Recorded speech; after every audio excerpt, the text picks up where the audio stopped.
കൂടുതൽ എന്നെ സപ്പോർട്ട് നിന്നെ എനിക്ക് ഡൗട്ടുള്ള നീ എന്തോ എനിക്ക് വെച്ചിട്ടുണ്ട്. ഇങ്ങനെ പേടിക്കലടാ. എന്റെ അച്ഛൻ സിനിമയൊക്കെ ചെയ്തിട്ടുണ്ട്. പാവ രക്ഷപ്പെട്ടില്ലെന്നേ ഉള്ളൂ. പക്ഷെ കുഴപ്പമില്ല. അതിന്റെ ഇടയിൽ കൂടെ ഇന്റർവ്യൂസിൽ ഏറ്റവും കൂടുതൽ പറഞ്ഞിട്ടുള്ള പച്ചക്കള്ളം പഴുക്കുന്നതിന് മുമ്പ് ഇവിടെ പറയാം. കള്ളം പറയാം. കള്ളം പറയാറില്ല. നീ അറിഞ്ഞ ഞാൻ പെട്ടു. അയ്യോ ഞാൻ മുഖത്താകെ ചെയ്ത് പല്ല് പറിച്ച് സർജറിയാ. അത് ഞാൻ ചെയ്തിട്ടുണ്ട്. കേക്ക് മണ്ടം വിഷു. എനിക്ക് പണ്ട് ഒരു വില്ലത്തി വേഷം ചെയ്തിട്ട് ഒരു അമ്മച്ചിയുടെ അടി കിട്ടിയിട്ടുണ്ട് റെയിൽവേ സ്റ്റേഷനിൽ വെച്ചിട്ട്.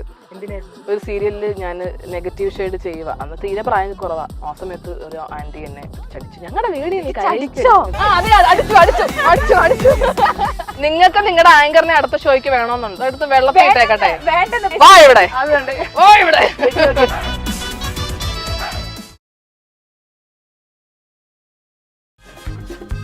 ഇഞ്ചി മൈ മീൽ പാർട്ട്ണർ.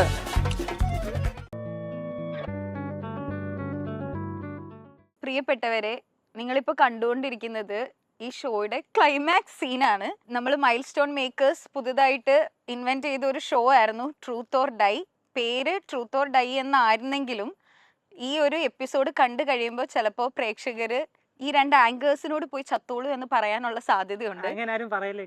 അങ്ങനെ പറയാനുള്ള സാധ്യത ഞങ്ങൾ കാണുന്നുണ്ട്. കാരണം നമ്മൾ ഒത്തിരി പ്രതീക്ഷയോട് കൂടി ഒരു വേറൊരു സ്പെഷ്യൽ ആയിട്ടുള്ള വെറൈറ്റി ആയിട്ടുള്ള ഒരു ഷോ ആയിരുന്നു പ്ലാൻ ചെയ്തത്. പക്ഷെ നമ്മളുടെ ഗസ്റ്റിന് പാമ്പിനെ ഭയങ്കര പേടിയായിരുന്നു. അതുകൊണ്ട് മാത്രം അല്ലെങ്കിൽ ഞങ്ങൾ സെറ്റ് ആക്കിയാനെ അല്ലേ. Flash back.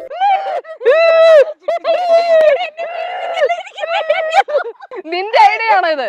നിന്നെ ഞാൻ അടുത്ത് വെള്ളത്തിൽ ഇടും. അവന്റെ ഐഡിയ കഴിഞ്ഞോ. അപ്പോ അതുകൊണ്ട് മാത്രം ഈ പ്രോഗ്രാം നമ്മൾ വിചാരിച്ച പോലെ വർക്ക്ഔട്ട് ആയില്ല. ബട്ട് പാമ്പിനെ പേടിയില്ലാത്ത ഒന്നിനെയും പേടിയില്ലാത്ത ഗസ്റ്റ് വന്നാൽ നമ്മൾ അതെന്തിനാ എടുക്കുന്നേ?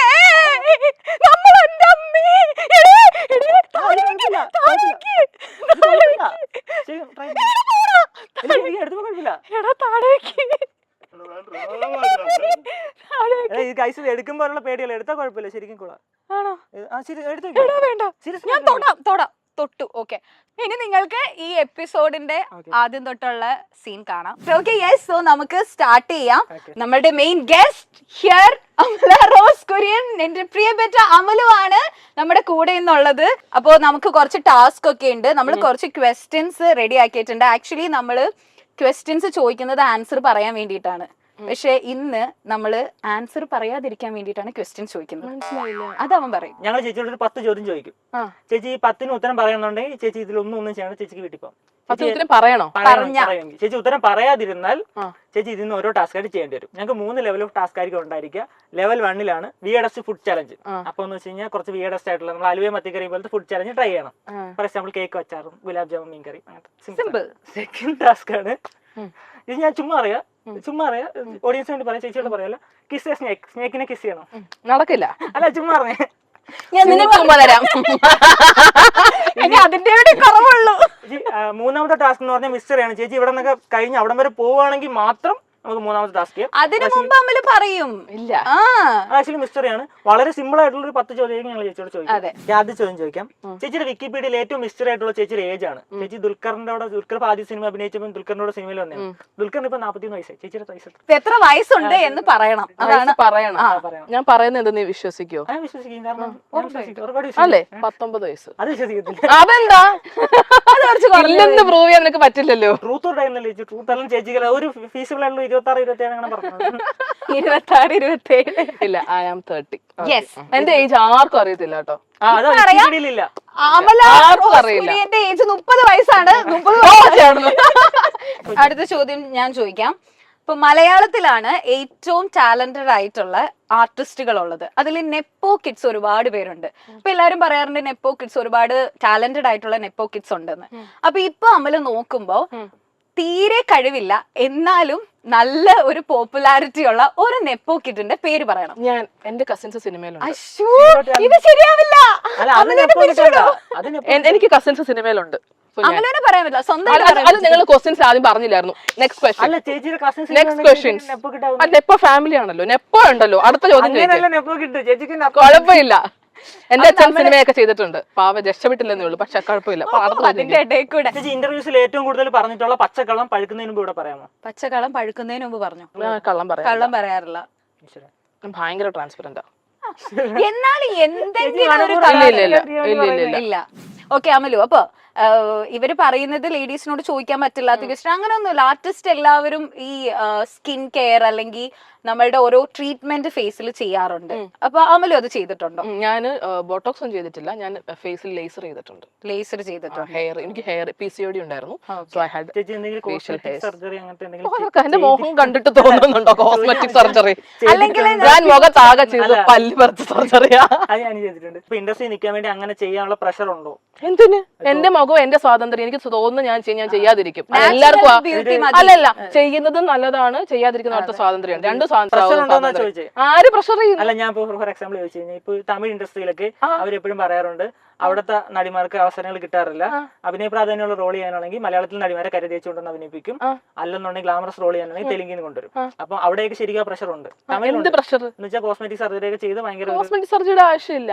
ആൾക്കാരുടെ ആഗ്രഹത്തോടെ ഇറങ്ങുക, ഓരോ കഥാപാത്രത്തിന് യോജ്യമായ ആൾക്കാരെ കണ്ടെത്തുക, ഇതാണ് അല്ല മലയാളത്തിൽ. അപ്പൊ തമിഴിൽ എന്താണ് അവിടുത്തെ നടിമാർക്ക് അവസരം കിട്ടാത്തത്? അവരോട് ചോദിക്കേണ്ട കാര്യമല്ലേ അത്? നമുക്ക് എങ്ങനെ അറിയാം ഇവിടെ എത്ര പേര് ആ ആഗ്രഹത്തിന്റെ പുറത്ത് ഇറങ്ങുന്നുണ്ടെന്ന്? 10 പേര് ഇറങ്ങിയാലേ 5 പേർക്ക് കിട്ടത്തുള്ളൂ. 10 പേര് ഇറങ്ങണ്ടേ? അപ്പം അല്ല തമിഴ് ചേച്ചി ഇൻഡസ്ട്രി അഭിനയിച്ചപ്പോ അങ്ങനെയൊക്കെ എനിക്കൊന്നും തോന്നിയില്ല. അമലുവിന് എന്തായാലും ഒന്നും തോന്നിയിട്ടില്ല. കൂടുതൽ എന്നെ സപ്പോർട്ട് ചെയ്യും. നിന്നെ എനിക്ക് ഡൗട്ട് ഉള്ളത്, നീ എന്തോ എനിക്ക് വെച്ചിട്ടുണ്ട്. ഭയങ്കരമായിട്ട് സപ്പോർട്ട് ചെയ്യുന്നു. തീർക്കണം. ഇൻഡസ്ട്രിയൽ ചാലഞ്ചുകൾക്ക് മുകളിൽ ലെക്കുണ്ട് എന്ന് വിശ്വസിക്കുന്ന കുറച്ച് പേരുണ്ട്. ലെക്ക് കൊണ്ട് മാത്രം പിടിച്ചു നിൽക്കുന്ന ഒരു ആർട്ടിസ്റ്റിനെ പറയാൻ പറഞ്ഞാൽ ആരെ പറയും? നമുക്ക് ആരുടെയെങ്കിലും കഷ്ടപ്പാട് അറിയോ? നമുക്ക് ഒരു ആർട്ടിസ്റ്റിന്റെ ടാലന്റ് മൊത്തത്തിൽ അറിയാമോ? ഒരു ആർട്ടിസ്റ്റിന്റെ ടാലന്റ് ഇപ്പൊ ഞാൻ പറയുന്ന ഭയങ്കര ആർട്ടിസ്റ്റാ, പക്ഷെ അതിന് മാത്രം ഞാൻ ഇവിടെ ചെയ്തിട്ടില്ല. ചിലപ്പം നിങ്ങൾക്ക് ടാലന്റ് ഇല്ലാന്ന് തോന്നുന്നത് അവർക്ക് കൃത്യ സാധനം കിട്ടാത്തോണ്ടായിരിക്കുമെങ്കിലോ? അല്ല, ഞാൻ ഒരു കാര്യം പറയട്ടെ, അങ്ങനെ ഒരാളുണ്ട്. ചേച്ചിയുടെ പേര് പറഞ്ഞാൽ ടാസ്ക് ചെയ്യണം. അതെങ്ങനെ തനിക്ക് പറയാൻ പറ്റും അങ്ങനെ ഒരാളുണ്ടെന്ന്? അങ്ങനെ നമുക്ക് പറയാൻ പറ്റത്തില്ല. എല്ലാവർക്കും കഴിവുണ്ട്. കഴിവില്ലാതെ ഒരാൾക്ക് എത്താൻ പറ്റത്തില്ല. എല്ലാവരുടെ തനിക്കും തന്റെ ലൈഫിലും ഒരു ആക്ടർ ആകുമ്പോൾ തനിക്ക് ഗംഭീര ചെയ്യാൻ പറ്റുന്ന ഒരു സാധനം ഉണ്ടാവും. ഒരു മിനിമം ഒരു കഴിയുന്നതിന് ഒരു സാധനമെങ്കിലും ഉണ്ടാവും ബിൽറ്റയ്ക്ക്.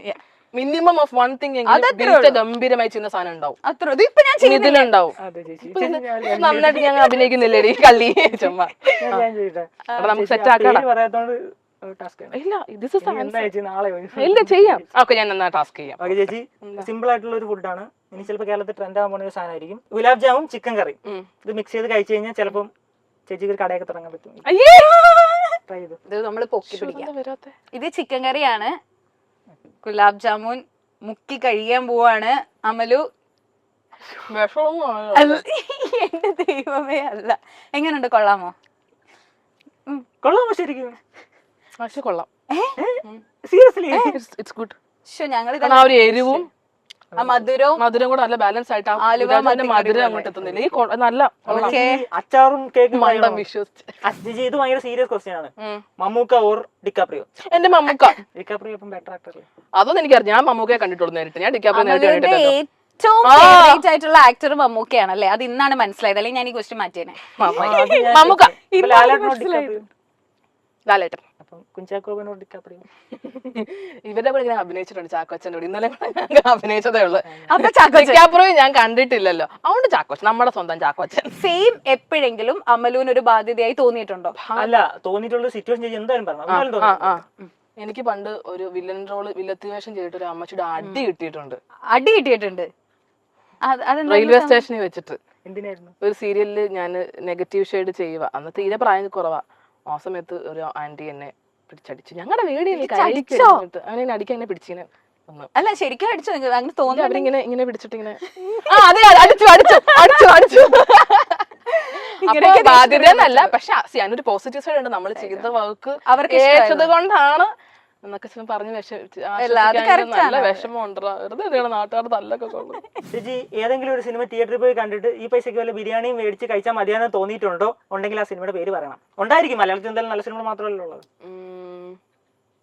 ആക്ച്വലി ഉണ്ട്. പണ്ടത്തെ പടം ഇപ്പോഴത്തെ പടം? പണ്ടത്തെ, ഒത്തിരി പണ്ടത്തെ. സേഫ് ആയിട്ട് പണ്ടത്തെ ആയതുകൊണ്ട് കുഴപ്പമില്ല. ആ പടം റിലീസ് ആയിട്ടില്ല. ഞാൻ എന്റെ പ്രിവ്യൂ എന്തപ്പോ ഞാൻ പേര് മറന്നു കേട്ടോ. സത്യമായിട്ടും അല്ല, സത്യസന്ധമായിട്ട് ഞാൻ സത്യമായിട്ടും പേര് ഓർക്കുന്നില്ല. കുറെ ന്യൂ ഫേസ് അല്ല, പേര് പറയുന്ന ഒരു സിനിമ ഓർക്കുന്ന വേറെ സിനിമയുടെ പേര് പറഞ്ഞു. അവല്ല, ഇത് എന്റെ പൊന്നുമോനെ ഞാൻ കണ്ടിട്ട് അതായിരിക്കും ഇറങ്ങാത്തെ. ഞാൻ മറ്റേ അവരടുത്ത് നിങ്ങൾക്ക് എന്തെങ്കിലും ജോലി ചെയ്തുകൂടായിരുന്നോ ഞാൻ ചോദിച്ചു. പക്ഷെ ആ മൂവിയുടെ പേര് അറിയത്തില്ല. അപ്പൊ നമുക്ക് ടാസ്ക് കൊടുക്കാം. എന്റെ ഏറ്റവും ഫേവറേറ്റ് കേക്ക് ആണത്, അതുകൊണ്ട് കുറച്ച് കഴിച്ചാൽ മതി. മാംഗോ പിക്കിളും കേക്കും. ഓക്കെ, അപ്പൊ ഇതിന്ന് ഇച്ചിരി കേക്ക് എടുക്കുക, ഇത് മുക്കുക, കഴിക്കുക. എനിക്ക് കേക്ക് ഇഷ്ടം. എനിക്ക് ഈ കേക്ക് ഭയങ്കര ഇഷ്ടം. ഈ ബെസ്റ്റ് കേക്കിനെ കളിക്കും. കോമ്പിനേഷൻ ഞാൻ കണ്ടുപിടിച്ച ഇപ്പൊ ഞാൻ കടയിടാൻ പോവാ. Cake and mango pickle guys. ഈ കേക്ക് തന്നെ എടുക്കണം കേട്ടോ, ഈ കേക്കാണ് ഇതിന്റെ ഹൈലൈറ്റ്. ഗൈസ് അങ്ങനെ നിറയെ പരാജയങ്ങൾക്ക് ശേഷം ലെവൽ 1 ചേച്ചി കംപ്ലീറ്റ് ചെയ്തു. എടാ പോടാ. അല്ല ചേച്ചി ഉത്തരവൊന്നും പറഞ്ഞില്ല. അപ്പൊ നമ്മൾ പരാജയപ്പെട്ടു. അല്ല, നമ്മൾ ജയിച്ചു. നമ്മള് ജയിച്ചത് കാണുന്നവർക്ക് മനസ്സിലാവും. അതുകൊണ്ട് ലെവൽ 2ലേക്ക് കടക്കണം. ചേച്ചി ലെവൽ 2ലോട്ട് വന്നു. ചേച്ചി ഈ ടാസ്കിന് ഒരു പ്രത്യേകത ഉണ്ട്. നമ്മൾ ഇതിനകത്ത് വരുന്ന ഈ ടാസ്കിൽ പങ്കെടുക്കുന്ന ആള് തോക്കുന്നതിനനുസരിച്ചായിരിക്കും ഓരോ ലെവൽ മേലോട്ട് പോയിക്കൊണ്ടിരിക്കും. ചേച്ചി ഇപ്പൊ തോറ്റോണ്ട് അടുത്ത ലെവൽ മേലോട്ട് പോവാം. ടാസ്ക് 2 ഇപ്പൊ ടാസ്ക് 2 ആണ്. ഓക്കെ, അപ്പൊ ഇപ്പൊ നമ്മള് നേരത്തെ ചോദിച്ച ക്വസ്റ്റ്യനായിട്ട് അത്യാവശ്യം ബന്ധപ്പെട്ടിട്ടാണ്. എനിക്കറിയാം ഉത്തരം പറയില്ലാന്ന്, കാരണം അതുകൊണ്ടല്ല. നമ്മൾ ചില മൂവീസ് കാണുമ്പോഴേ അതിന്റെ പ്രൊഡ്യൂസറിനെ ഓർത്തിട്ട് നമുക്ക് തോന്നി ഈ സിനിമ പിടിക്കുന്ന സമയം കൊണ്ട് ഈ പ്രൊഡ്യൂസർക്ക് പാവങ്ങളെ സഹായിച്ചൂടെ, അങ്ങനെ തോന്നിയിട്ടുള്ള ഒരു സിനിമ ഏതാണ്? പണ്ട് എന്റെ ഒരു അങ്കിൾ ഒരു പടം പ്രൊഡ്യൂസ് ചെയ്തിട്ടുണ്ട്. ആ പടം കണ്ടപ്പോ ഞാൻ അങ്കിളിനോട് ചോദിച്ചു, നിങ്ങൾക്ക് ഈ പടം വേറെ വല്ല ബിസിനസ്സിന് ഇട്ടുകൂടായിരുന്നു? ആ പടത്തിന്റെ പേരെന്താ? പറയണ്ട, പേര് ഓർമ്മയില്ല, എനിക്കറിയാം. അല്ല, പേര് ഓർമ്മയുണ്ട്. ഓർമ്മയില്ല, മറക്കൂ, പേര് മറക്കൂ, വേഗം എടുത്തോ.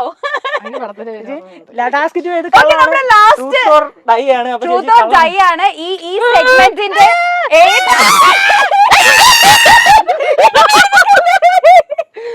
അയ്യോ തുറക്കല്ലേ. ഇതിനെ കണ്ട് കണ്ട് ഞാനൊരു വിധത്തിൽ ഇങ്ങനെ വരുന്നു. ഇത് ഭയങ്കര ക്യൂട്ടാണ്. പിന്നെ ക്യൂട്ട് കുട്ടപ്പായി. സുഗുണനോ?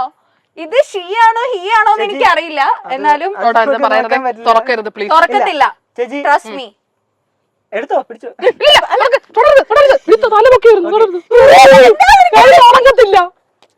എന്നാ അവൻ പൊക്കും. അങ്ങോട്ടുണ്ടോ? ഇതാണ് ശരിക്കുള്ള പാമ്പ്. ഇവര് കടിക്കില്ല. എനിക്ക് പേടിയാ. കാര്യം ഇവിടെ എന്നെ ബോൾഡ് ആൻഡ് ബ്യൂട്ടിഫുൾ എന്നൊക്കെ പറഞ്ഞെങ്കിൽ എനിക്ക് ഇതിനെ മാത്രം ലോകത്തിൽ പേടിയാ. ലെവൽ 2 എന്ന് പറഞ്ഞു കഴിഞ്ഞാൽ കിസ് ദ സ്നേക്ക് എന്നാണ്. ക്ലാസ്സിൽ കൂടെ മുമ്പാച്ചാ മതിയോ? ഫ്ലൈയിങ് കിസ് അല്ലേ? അല്ലല്ല, കിസ് എന്നാ പറഞ്ഞിട്ടില്ല. എന്ത് കിസ് പറഞ്ഞിട്ടില്ല. ചുണ്ടില് പയ്യാൻ പറഞ്ഞിട്ടില്ല, അത് ശരിയാണ്. അല്ല, അത് പറ്റില്ല. ക്ലോസ്. അങ്ങനെ പ്രിയ സുഹൃത്തുക്കളെ, നമ്മൾ ഈ ഗംഭീര എപ്പിസോഡോടെ വൈൻഡ് അപ്പ് ചെയ്യാണ്. ഇതിന് തോറ്റു. ക്വസ്റ്റൻ ഒക്കെ കഴിഞ്ഞു, പേപ്പറൊക്കെ ശരിക്കും വലിച്ചെറിഞ്ഞോ? അപ്പൊ ടാസ്ക് ചേച്ചിക്ക് ഇത്ര പേടിയായോണ്ട് മുന്നോട്ട് പോകുന്നില്ല. ചേച്ചി കിസ് ചെയ്യാൻ പേടിയായോണ്ട് നമ്മൾ കിസ് എന്നാ പറഞ്ഞിട്ടുള്ളൂ. ഞാൻ ഫ്ലൈയിങ് കിസ് കയ്യിലെടുത്ത് ഇങ്ങനെ. ഇല്ല, പറ്റത്തില്ല. എങ്ങനെ? അപ്പൊ അതാണ് ടാസ്ക്. അപ്പൊ ശരിക്കും ഇത് ഞാൻ വീട്ടിൽ കൊണ്ടുവന്ന. അപ്പൊ ഇത് കഴിഞ്ഞിട്ട് ഇത് കംപ്ലീറ്റ് പോലെ ഇത് കഴിഞ്ഞ് ലെവൽ 3 ടാസ്ക് ഉണ്ട്, മിസ്റ്ററി ബോക്സ്. അപ്പം അത് കംപ്ലീറ്റ് ചെയ്യാൻ കഴിവുള്ള എന്തെങ്കിലും വരുമായിരിക്കും ഇവിടെ. അതെ, സോ അതുകൊണ്ട് തന്നെ അതുകൊണ്ട് മൈൻഡ് അപ്പ് ചെയ്യല്ല. ചേച്ചിയോട് ഒന്നും ചോദ്യം കൂടെ ചോദിച്ചോട്ടോ. സത്യം എനിക്ക് മാറ്റി വെക്കാം. ഇതിനെ മാറ്റി വെക്കണം. കാണാലോ. സിനിമയിൽ ശരിക്കും സക്സസ് എന്ന് പറഞ്ഞാൽ ഞാൻ സീരിയസ് ആയിട്ട് ഈ സക്സസ് എന്ന് പറയുന്ന ഒരു പ്രത്യേകിച്ച് ഡെഫിനേഷൻ ഒന്നും ഇല്ല. നമ്മളൊരു ഗ്രാഫിലൊക്കെ അങ്ങ് പോവുകയാണ്. ഇന്നലത്തേനേക്കാളും ഞാൻ ഇന്ന് വളർന്നു. നമ്മളുടെ കരിയറിലുള്ള ഒരു ഗ്രോത്ത് ഉണ്ടായി. That is success. പിന്നെ ചേച്ചി സിനിമ വന്നപ്പോ ചേച്ചി ടോവിനോ ചേച്ചി AD ആയിട്ട് അസിസ്റ്റന്റ് ഡയറക്ടറായിട്ട് കണ്ടോണ്ടിരുന്നത്. പിന്നെ പുള്ളിക്കാരൻ ആക്ടറായി, സ്റ്റാറായി, പിന്നെ പ്രൊഡ്യൂസർ ആയപ്പോ പുള്ളിയോട് ചാൻസ് ചോദിച്ചിട്ടുണ്ട്. ഇല്ല, കണ്ടാ ചോദിക്കും. പിന്നെ ഞാൻ കണ്ടില്ല. ഇത് കാണുന്നുണ്ടെങ്കിൽ ടോവിച്ചേട്ടാ എന്നെ അറിയാലോ, പരിചയപ്പെടുത്തേണ്ട ആവശ്യമില്ലല്ലോ. അടുത്ത പടത്തിലേക്ക് ഒരു ചാൻസ് ആണ്. ചേച്ചി ചെയ്ത എല്ലാ പടവും ഭയങ്കര ഡിഫറെന്റ് ആണ്. ചേച്ചി ഭയങ്കര ചൂസി ആയതുകൊണ്ടാണോ അതോ അവസരങ്ങളുടെ കുറവുകൊണ്ടാണോ? അവസരങ്ങളുടെ കുറവുണ്ട്. 3 വയസ്സ് സിനിമ വന്ന ആളാണ്. ചേച്ചിക്ക് 30 വയസ്സായി. അപ്പൊ 27 വയസ്സിന്റെ എക്സ്പീരിയൻസ് ഉണ്ട്. അപ്പൊ 27 വയസ്സിന്റെ എക്സ്പീരിയൻസ് കൊണ്ട് ചേച്ചി എന്തൊക്കെയാണ് മനസ്സിലാക്കിയത്? ലൈഫിൽ സംഭവിക്കുന്ന എല്ലാ കാര്യങ്ങൾക്കും ഒരു നന്മയുണ്ട്, എല്ലാത്തിലും ലെസൺസ് ഉണ്ട്. ഞാൻ എല്ലാം ചെയ്തിട്ടുണ്ട്. Cinema, serial, anchoring, pageants, reality show എല്ലാം ചെയ്തിട്ടുണ്ട്. എനിക്ക് എല്ലാത്തിനും ഗുണപാഠങ്ങൾ ഉണ്ടായിട്ടുണ്ട്. പ്രത്യേകിച്ച് ഇന്നതെന്ന് പറയാൻ പറ്റത്തില്ല. ഇത് മിക്സ്ചർ ആയിട്ട് ഇങ്ങനെ ഒരു അവിയൽ പരുവത്തിൽ കിടക്കുകയാണ്. ഓക്കെ ചേച്ചി, അങ്ങനെയാണെന്നുണ്ടെങ്കിൽ ചേച്ചി മറ്റേ സെൽഫ് PR അങ്ങനത്തെ പരിപാടിയൊക്കെ ചെയ്തിട്ടുണ്ടോ? എന്താണെന്നറിയാം. കണ്ടിട്ട് തോന്നിയിട്ടുണ്ടോ? മമ്മൂട്ടിയൊക്കെ ചെയ്യുന്നത് എന്റെ മമ്മൂക്ക എവിടെ? ഞാൻ അല്ല, എല്ലാ മനുഷ്യരും ചെയ്യുന്നു. എല്ലാം നീ ചെയ്തിട്ടുണ്ടോ? ഞാൻ ചെയ്യുന്നുണ്ട്. ആക്ച്വലി എനിക്ക് ഉണ്ടെങ്കിൽ പറഞ്ഞു തരൂ. എനിക്ക് അറിയാത്ത കഴിവില്ലാത്തൊരു പരിപാടി. ഒന്ന് കട്ട് ചെയ്ത് സംസാരിക്കാം. എനിക്കില്ല, എനിക്ക് അറിയാത്ത പരിപാടിയാണ്. എന്റെ പേജ് കാണുമ്പോൾ നമുക്ക് അത് മനസ്സിലാവും. നമുക്കൊന്ന് ഇരിക്കണമല്ലോ. ഓക്കെ.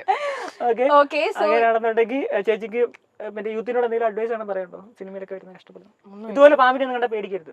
അല്ല, പേടിയുള്ളവര് പേടിക്കുക, പേടിയുള്ളവര് പേടിച്ചോ, അത് കുഴപ്പമൊന്നുമില്ല. എനിക്ക് പേടിയുണ്ടായിരുന്നു, ഞാൻ പേടിച്ചില്ലല്ലോ. നിങ്ങൾക്ക് നിങ്ങളുടെ ആങ്കറിനെ അടുത്ത ഷോയ്ക്ക് വേണമെന്നുണ്ടോ? അടുത്ത് വെള്ളത്തിട്ടേക്കട്ടെ. വേണ്ടെന്ന് പ്രൊഡ്യൂസർ പറഞ്ഞു. ഇതായിട്ട് കാര്യമൊന്നുമില്ല. എന്നെ കൂടി ആയിരിക്കും വാ ഇവിടെ, അതുകൊണ്ട് വാ ഇവിടെ, വാ ഇവിടെ. ഓക്കെ സോ നമ്മളുടെ ട്രൂത്ത് ഓർ ഡൈ അഡ്വൈസ് ഒന്നും ഇല്ല. എല്ലാവരും ഹാപ്പി ആയിട്ടിരിക്കുക, സന്തോഷമായിട്ടിരിക്കുക, എന്ത് സംഭവിച്ചാലും ചില്ലായിട്ടിരിക്കുക. ആ ചേച്ചി ഉടനെ മറ്റേ പടമൊക്കെ വരുന്നുണ്ടല്ലോ, പാട്രിയാർക്ക് ആട് കമ്പിട്ടേക്ക് പാട്രിയറ്റ് തുപ്പലിറക്കുന്നതാണോ തെറ്റിക്കുന്നതാണോ നല്ലത്? ശരി, എന്നിട്ട് അപ്പം അടുത്ത വരുന്നുണ്ട്. അപ്പൊ എല്ലാം success. Thank you so much. Okay so 2026 അമലുവിന്റെ വർഷമാവട്ടെ. താങ്ക് യു സോ എല്ലാവരുടെയും വർഷമാവട്ടെ. അതെ, നമ്മളുടെ എല്ലാവരുടെയും വർഷമാവട്ടെ. Thank you so much guys. So ഇത് മൈൽ സ്റ്റോൺ മേക്കേഴ്സിന്റെ ട്രൂത്ത് ഓർ ഡൈ എന്ന് പറഞ്ഞിട്ടുള്ള ഒരു എപ്പിസോഡ് ആയിരുന്നു. പറയാതിരിക്കാൻ വയ്യ, ചിക്കനും ഗുലാബ് ജാമുനും കിടിലൻ കോമ്പിനേഷൻ ആണ്. നിങ്ങൾ ഇന്ന് തന്നെ ട്രൈ ചെയ്യുക, സ്വിഗ്ഗി ചെയ്യുക. കംപ്ലീറ്റ് ചെയ്യാൻ പറ്റുന്ന ഗസ്റ്റിനെ നമ്മൾ ധൈര്യമുള്ള ഗസ്റ്റിനെ ഉടനെ കണ്ടുപിടിക്കുന്നതായിരിക്കും. എനിക്ക് ധൈര്യമില്ല. Okay thank you, bye. ഇഞ്ചി മൈ മീൽ പാർട്ട്ണർ.